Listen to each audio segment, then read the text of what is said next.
Contoh latihan SKD Sekolah Kedinasan tahun 2020 beserta pembahasannya. Yuk kita mulai belajar.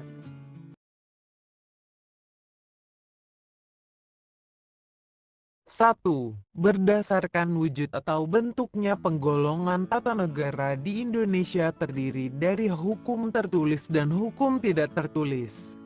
Berikut adalah contoh hukum tertulis kecuali: A. Hukum pidana, B. Hukum perdata, C. Hukum adat, D. Hukum dagang, E. Hukum tata usaha negara.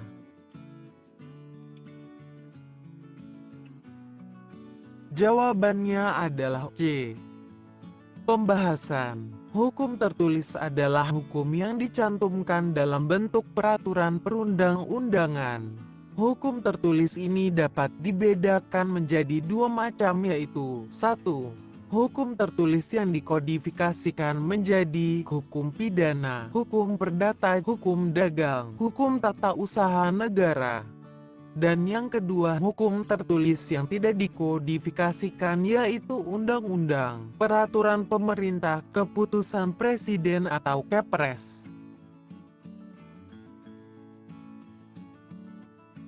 2. Hukum perdata adalah hukum yang mengatur hubungan antara orang yang satu dengan orang yang lain, dengan menitik beratkan kepada kepentingan perseorangan.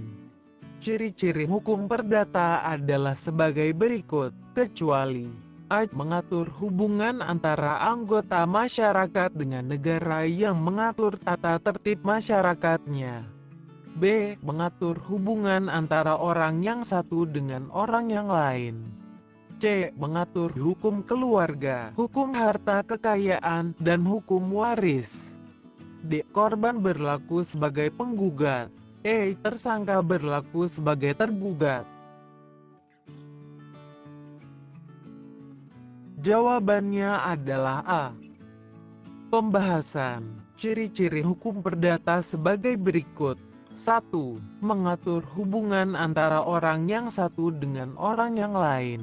2. Mengatur hukum keluarga, hukum harta kekayaan, dan hukum waris. 3. Proses pengadilan didasarkan pada pengaduan dari pihak yang merasa dirugikan atau korban. 4. Korban berlaku sebagai penggugat. 5. Tersangka berlaku sebagai tergugat.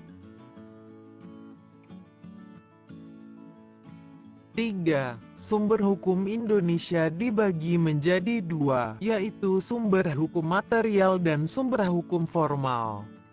Berikut yang termasuk sumber hukum formal kecuali: A. Undang-undang, B. Kebiasaan, C. Keputusan-keputusan hakim, D. Traktat, E. Pancasila. Jawabannya adalah E. Pembahasan. Sumber hukum formal adalah tempat di mana dapat ditemukan aturan-aturan dan ketentuan-ketentuan mengenai hukum tertentu. Berikut yang termasuk sumber hukum formal. 1. Undang-undang atau statute. 2. Kebiasaan atau custom. 3. Keputusan-keputusan hakim atau jurisprudenti. 4. Traktat atau treaty. 5. Pendapat sarjana hukum atau doktrin. 4. Masalah-masalah yang menjadi jangkauan pengadilan tata usaha negara adalah sebagai berikut, kecuali: A. Bidang ekonomi, B. Bidang politik, C. Bidang sosial, D. Bidang hak asasi manusia, E. Bidang umum. Jawabannya adalah B. Pembahasan. Masalah-masalah yang menjadi jangkauan pengadilan tata usaha negara adalah sebagai berikut. 1. Bidang ekonomi, yaitu permohonan yang berkaitan dengan perpajakan, hak merek agraria. 2. Bidang sosial, yaitu permohonan terhadap keputusan administrasi tentang penolakan permohonan suatu izin.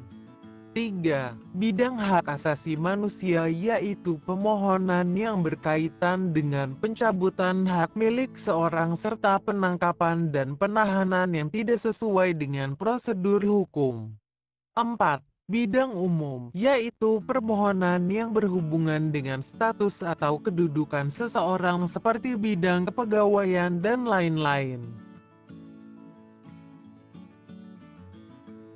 5. Kekuasaan tidak berasal dari kekuasaan lain yang lebih tinggi adalah pengertian dari sifat kedaulatan. A. Asli, B. Abadi, C. Tunggal, D. Tidak terbatas, E. Terbatas. Jawabannya adalah A. Pembahasan sifat kedaulatan menurut Jean Boddy sebagai berikut. 1. Asli, kekuasaan tidak berasal dari kekuasaan lain yang lebih tinggi. 2. Abadi, kekuasaan itu tetap ada selama negara itu berdiri meskipun pemegang kedaulatannya berganti-ganti. 3. Tunggal, kekuasaan merupakan satu-satunya kekuasaan tertinggi dalam negara yang tidak diserahkan atau dibagi-bagi kepada badan lain. 4. Tidak terbatas, kekuasaan itu tidak dapat dibatasi oleh kekuasaan lain. 6.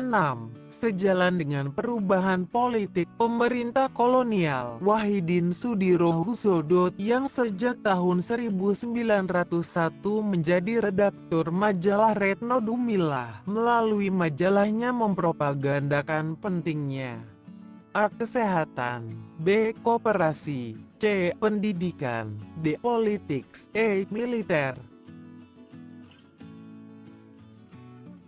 Jawabannya adalah C. Pembahasan sejalan dengan perubahan politik pemerintah kolonial yang hendak memajukan bidang pendidikan. Dr. Wahidin Sudirohusodo yang sejak tahun 1901 menjadi redaktur majalah Retno Dumila. Melalui majalahnya ia mempropagandakan pentingnya pendidikan. Menurut pendapatnya bahwa pendidikan merupakan kunci kemajuan, diperlukan pendidikan secukupnya bagi kalangan luas orang pribumi. Dia mempropagandakan tentang pemberian beasiswa bagi pemuda-pemuda yang pandai tetapi tidak mampu.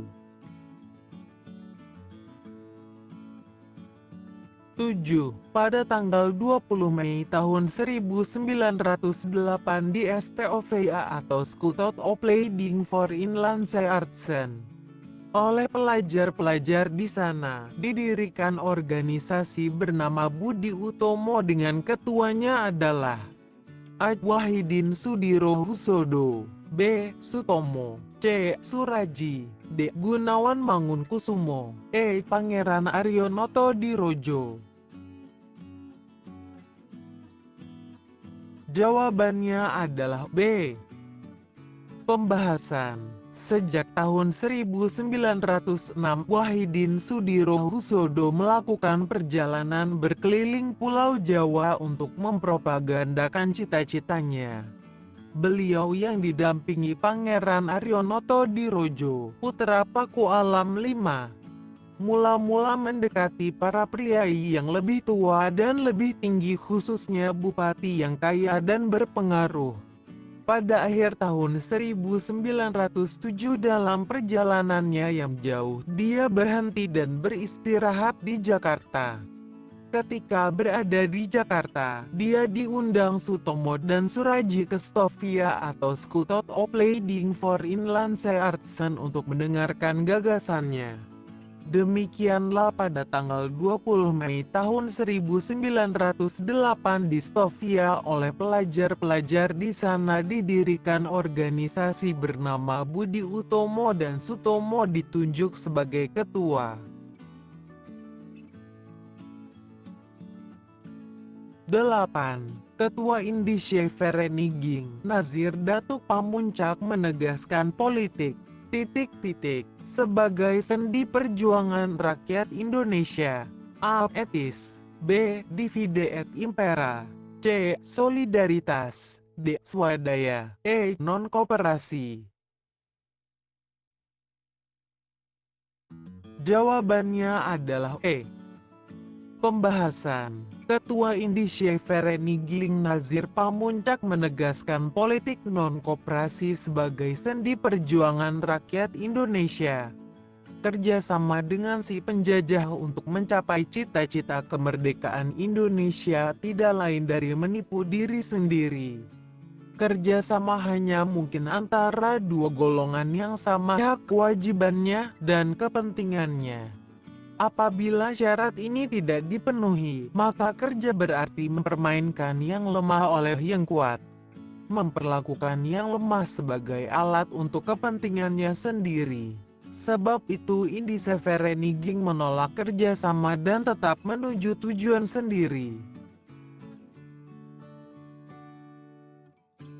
9. Perkembangan Perhimpunan Indonesia menjadi organisasi politik terutama merupakan hasil usaha A. Sutomo, B. Iwakusuma Sumantri, C. Nazir Datu Pamuncak, D. Muhammad Hatta, E. Sukimanwiryo Sanjoyo.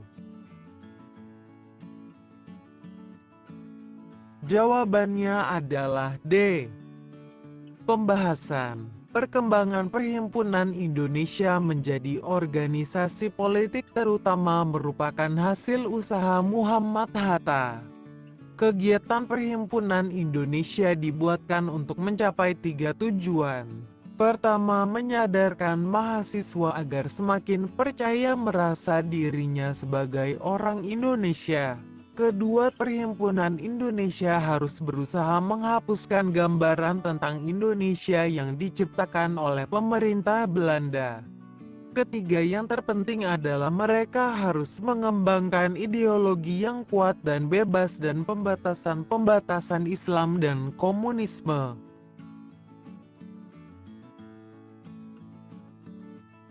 10. Pemberontakan PKI di Madiun dipimpin oleh A. Amir Syarifuddin, B. Kartosuwiryo, C. Amir Fatah, D. Abu Daud Bereh, E. Kahar Muzakar.